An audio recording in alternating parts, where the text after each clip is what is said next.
Belum ada sokongan majoriti mudah bagi bentuk kerajaan baharu negeri Perak.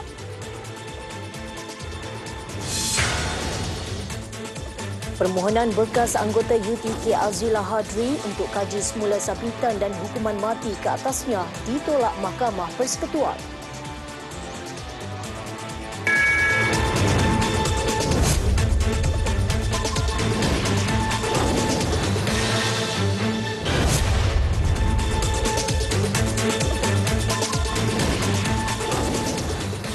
Assalamualaikum dan salam sejahtera. Belum ada sokongan yang membentuk majoriti muda dalam kalangan ahli Dewan Undangan Negeri Adun Perak bagi membentuk kerajaan negeri yang baharu.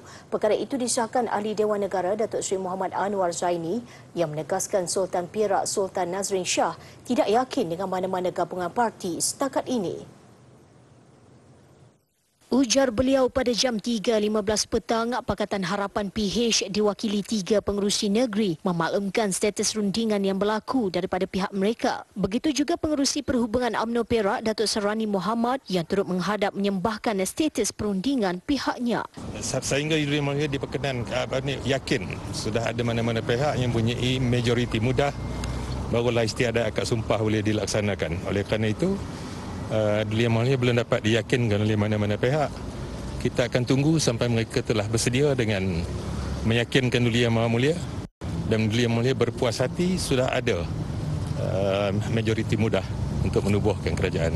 Dalam pada itu, Datuk Seri Ahmad Faizal Azumu dalam satu kenyataan memaklumkan pihaknya tidak menerima titah secara rasmi dari pihak istana setakat ini. Dun Perak merangkumi 25 kerusi milik BN, DAP 16, Parti Amanah Negara 5, Bersatu 5, Parti Keadilan Rakyat dan PAS masing-masing 3 kerusi, manakala Gerakan dan Bebas masing-masing 1 kerusi. Sementara itu, Pakatan Harapan PH Perak tidak menyatakan pendirian sama ada menyokong atau menolak calon Menteri Besar ke-14 yang dikemukakan UMNO. Pengerusi Amanah Perak, Datuk Asmuni Awi, pengerusi DAP Perak Nga Korming dan pengerusi PKR Perak Farhaj Wafa Salvador Rizal Mubarak sebaliknya memberikan perkembangan terkini situasi politik semasa yang dianggap berubah-ubah kepada Sultan Perak. Dengan apa yang berlaku dan tak ada apa komen lah, yang lain tunggu yang lain lah. We pray for the best. We pray for the best. Tak boleh nak komen banyak sebab sekarang situasi very fluid, selalu berubah. Okay. So we were just here to update Tuanku lah. Disoal sama ada mereka menyokong calon dikemukakan UMNO, masing-masing hanya melemparkan senyuman. Mereka turut mengakui tiada sebarang nama dikemukakan PH sebagai calon Menteri Besar. Ini merupakan pertemuan kedua ketiga-tiga pemimpin itu bersama Sultan Perak Sultan Nazrin. Mereka meluangkan masa kira-kira 30 minit ketika menyembah maklum kepada Sultan.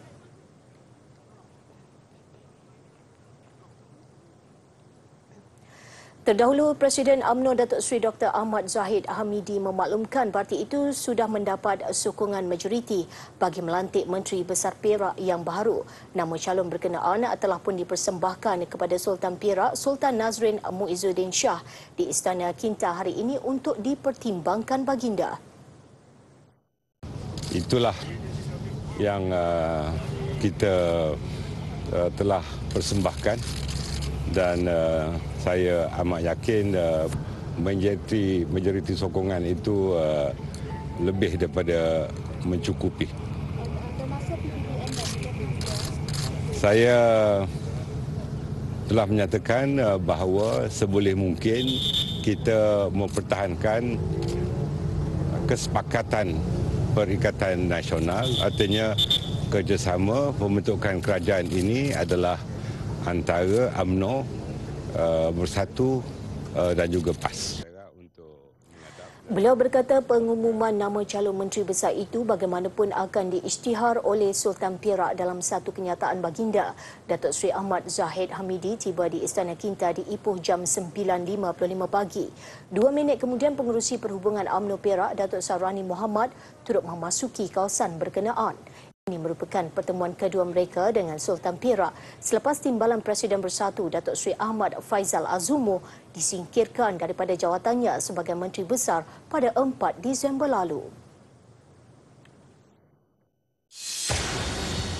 Dalam perkembangan berkaitan PAS membatalkan rancangan menghantar ahli Dewan Undangan Negeri Adun menghadap Sultan Perak. 3 adun parti itu sepatutnya menghadap baginda jam 3 petang tadi. Mereka terdiri daripada Adun Gunung Semanggul Razman Zakaria, Adun Selama Muhammad Akmal Kamarudin dan Adun Kubu Gajah Khalil Yahaya. Razman yang juga Pesuruhjaya PAS Perak berkata keputusan pembatalan itu dibuat atas arahan pucuk pimpinan parti.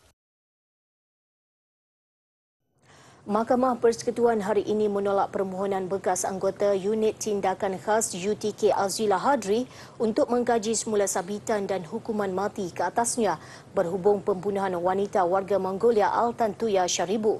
Panel 5 hakim yang dipengerusikan oleh Hakim Besar Malaya Tan Sri Azhar Muhammad sebulat suara menolak permohonan semakan itu semasa prosiding mahkamah terbuka di Putrajaya.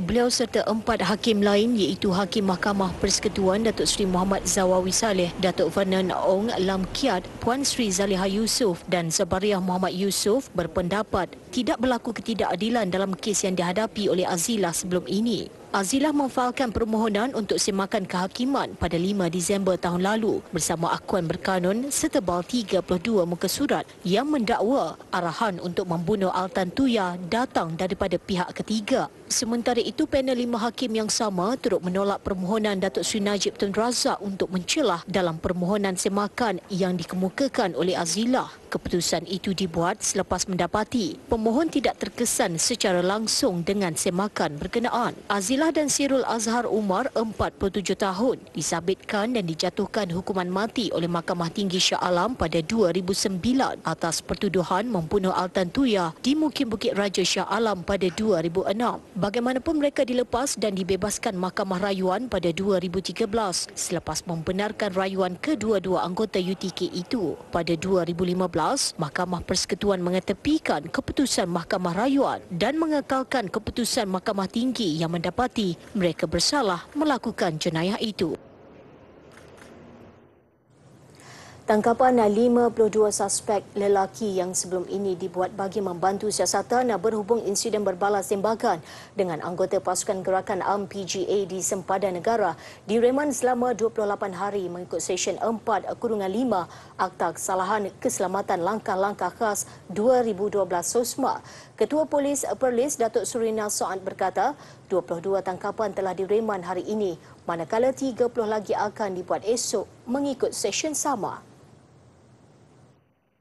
Jelas Datuk Surina seorang daripada keseluruhan 53 tangkapan itu yang mana penahanannya dilakukan di Padang Besar sebelum ini akan dibebaskan dan akan menjadi saksi pendakwaan. Kesemua tangkapan melibatkan 48 lelaki tempatan dan 4 warga Thailand berusia 20 hingga 65 tahun. Kertas siasatan dibuka mengikut Seksyen 130V Kanun Keseksaan kerana melakukan jenayah terancang. Untuk yang di Thailand 3 orang tu kita masih menunggu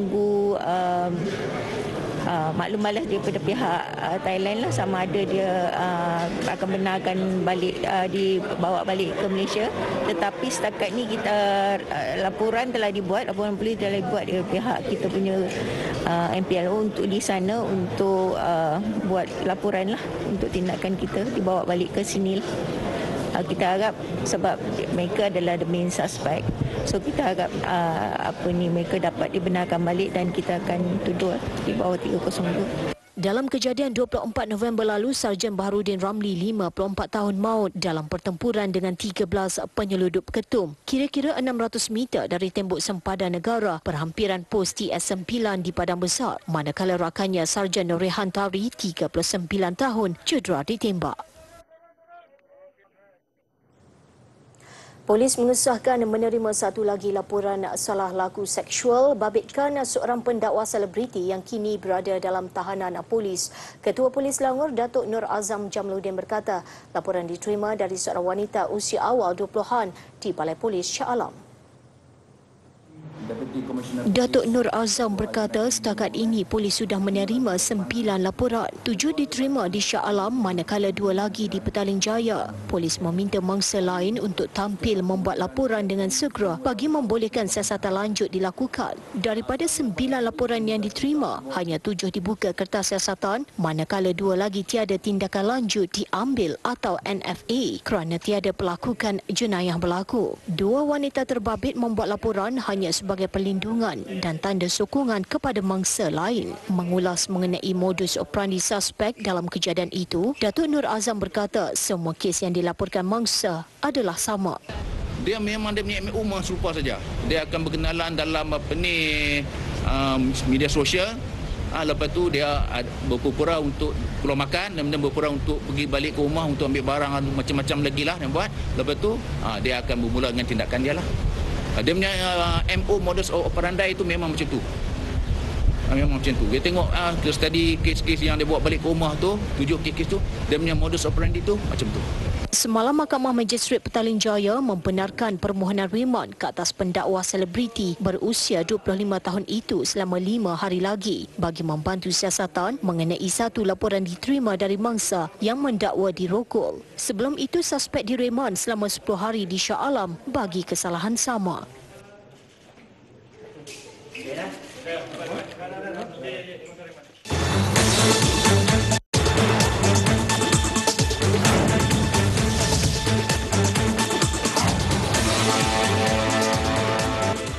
Bertemu kembali. Satu sindiket dadah antarabangsa tumpas dengan penahanan 3 lelaki di Pengerang, Kota Tinggi Johor dan merampas dadah bernilai lebih 1.4 juta ringgit. Ketua Polis Johor, Datuk Ayub Khan Maidin Piche berkata ketiga-tiga suspek yang berumur 33 hingga 45 tahun ditahan di dalam 2 serbuan berasingan 2 hari lalu. Modus operandi yang digunakan oleh sindiket ini, tuan-tuan, adalah dengan menyembunyikan dadah dalam tong jerrycan bagi mengaburi mata pihak berkuasa sebelum dihantar ke negara jiran iaitu ke Indonesia dengan menggunakan melalui jalan laut. Sindiket ini aktif sejak Mac tahun ini, tuan-tuan, dan sepatutnya pun dadah ni dihantar pada dalam bulan 3 bulan 4 itu sebab PKP kan. So jadi kita punya kawalan sempadan, kawalan perayaan kita ketat. Jadi itu yang diorang terpaksa tangguhkan.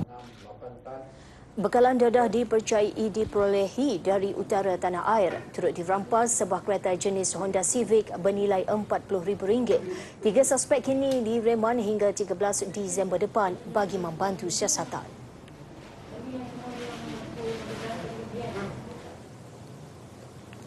Malaysia merekodkan 1,750 kes sembuh COVID-19 berbanding 1,012 kes positif baharu. Ketua Pengarah Kesihatan Tan Sri Dr. Nur Hisham Abdullah berkata ini menjadikan jumlah kes positif sebanyak 75,306 kes, manakala jumlah kes aktif dengan kebolehjangkitan adalah 10,862 kes. Selangor masih mencatatkan kes positif tertinggi iaitu 417 kes, diikuti oleh Sabah sebanyak 271 kes, manakala Johor pula sebanyak 108 kes. Daripada jumlah kes baharu terdapat 7 kes import yang mendapat jangkitan dari luar negara, manakala penularan dalam negara pula adalah 1,005 kes. Sebanyak 44 kes baru adalah berkaitan kluster-kluster di penjara yang membabitkan kluster tembok, kluster bakti dan kluster penjara seberang Prai. 4 kematian direkodkan hari ini dan terdapat 126 kes positif COVID-19 yang sedang dirawat di unit rawatan rapi dan 62 daripadanya memerlukan bantuan pernafasan.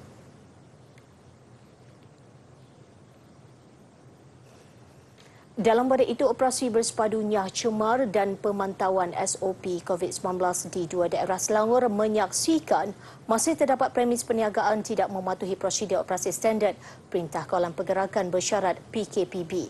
Lebih 10 premis perniagaan di daerah Gombak dan Hulu Langat diberi notis dan amaran oleh Majlis Perbandaran Ampang Jaya MPAJ siang tadi. Ikuti laporan disediakan Raja Amanda Raja Faisal.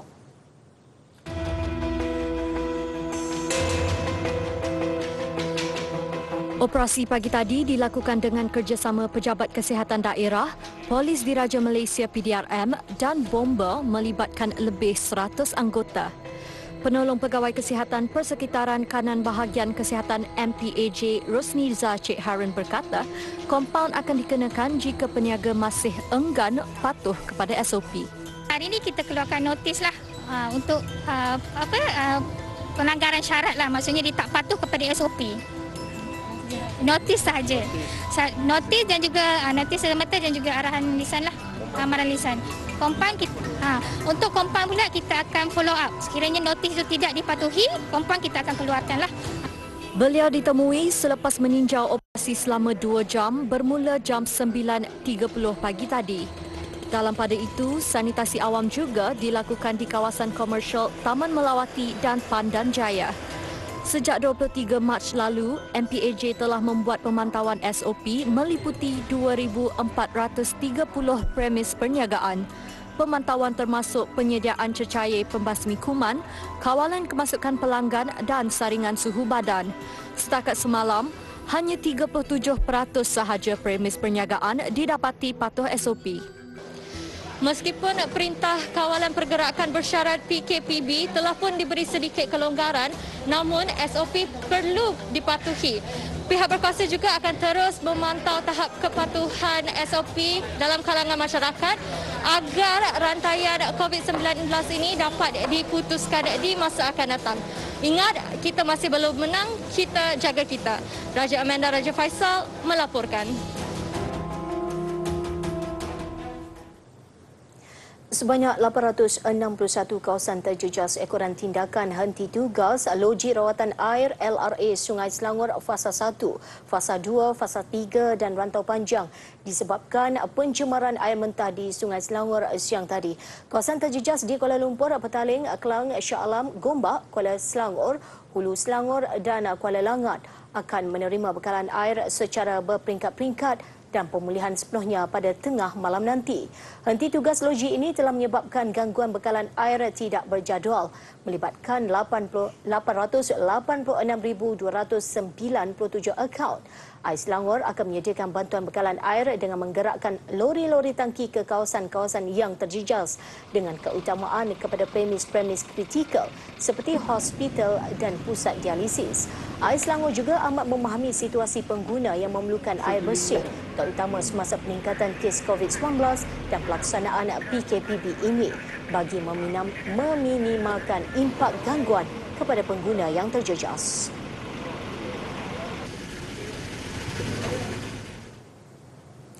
Kaedah kawalan kelembapan mampu menghasilkan masa tuaian cendawan tiram yang lebih pantas serta hasil yang lumayan. Itu antara dapatan Jabatan Pertanian Malaysia di Pusat Pertanian Pintar Serdang. Hasil kajian mereka hanya dalam tempoh 3 bulan. Laporannya bersama wartawan Izzati Rizan dalam segmen Bijak Tani minggu ini.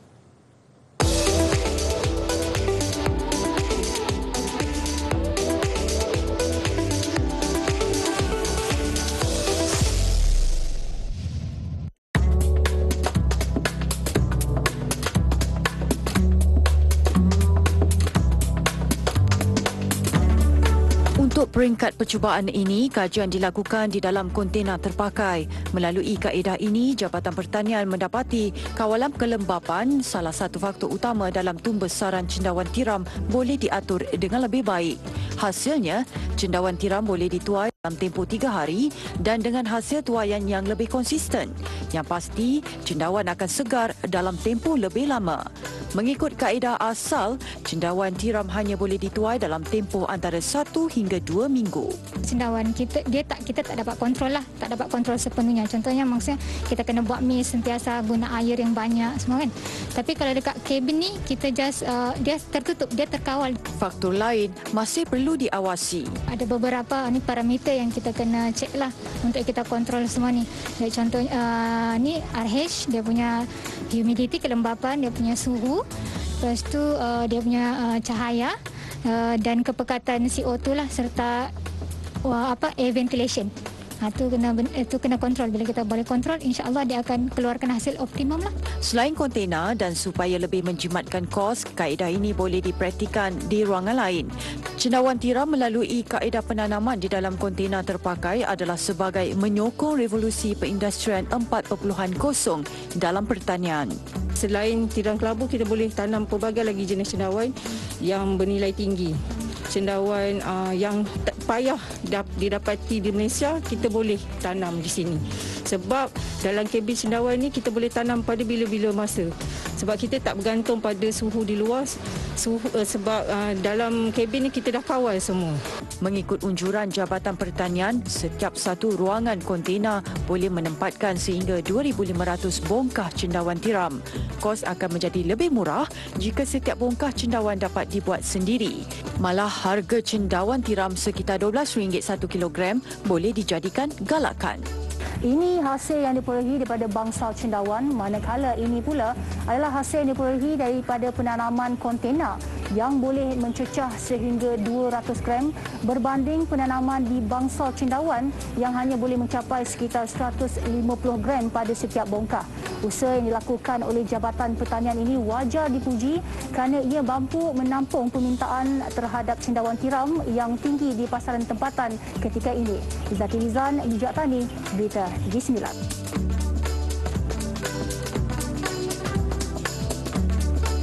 Sekurang-kurangnya 300 orang dimasukkan ke hospital di Andhra Pradesh di Tenggara India selepas dikatakan menghidap penyakit misteri. India Today melaporkan bahawa penyakit berkenaan bermula di Bandar Eluru. Setakat ini, seorang individu dipercayai meninggal dunia selepas mengalami penyakit berkenaan. Analisis awal menunjukkan bahawa jangkitan berpunca daripada racun perosak. Bagaimanapun, pihak berkuasa masih menunggu keputusan penuh ujian makmal. Ia bagi mengesahkan sama ada penyakit itu berpunca daripada organoklorid, bahan yang digunakan dalam pertanian serta kawalan nyamuk. Pasukan PJCT FC bakal turun dengan barisan pemain tempatan sepenuhnya bagi mengharungi kempen Liga Malaysia musim 2021. Keputusan diambil pihak pengurusan bagi membuka peluang lebih ramai pemain tempatan untuk beraksi di atas padang selain mengimbangi kedudukan keuangan pasukan ketika pandemik COVID-19 masih belum reda. Keputusan PJCT FC untuk menggunakan sepenuhnya pemain tempatan diumumkan sendiri pemilik pasukan Datuk Seri Vijay Iswaran semalam. Walaupun sedar risiko yang bakal dihadapi tanpa kehadiran pemain import, Datuk Seri Vijay bagaimanapun yakin PJCT mampu untuk memberikan saingan sengit. Pada kempen Liga Super musim lalu, PJCT menamatkan aksi di kedudukan ke-7 Liga mengumpul 14 mata. Hasil 3 kemenangan dan 5 keputusan seri. Untuk musim 2021, PJCT turut memilih untuk menggunakan khidmat bekas jurulatih Selangor P. Maniam selaku pengendali selepas K. Devon memilih untuk bersama Negeri Sembilan. Terus duduk di rumah dengan menonton rancangan menarik yang disajikan. Jangan lupa amalkan penjarakan fizikal selain menggunakan pelitup muka ketika berada di tempat awam. Visual hasil kreativiti mereka bentuk alatan tambahan dengan hanya menggunakan kayu bagi memudahkan kawalan joystick permainan konsol elektronik menutup tirai berita TV9 malam ini. Saya Susila Ida Yaakob. Assalamualaikum dan selamat malam.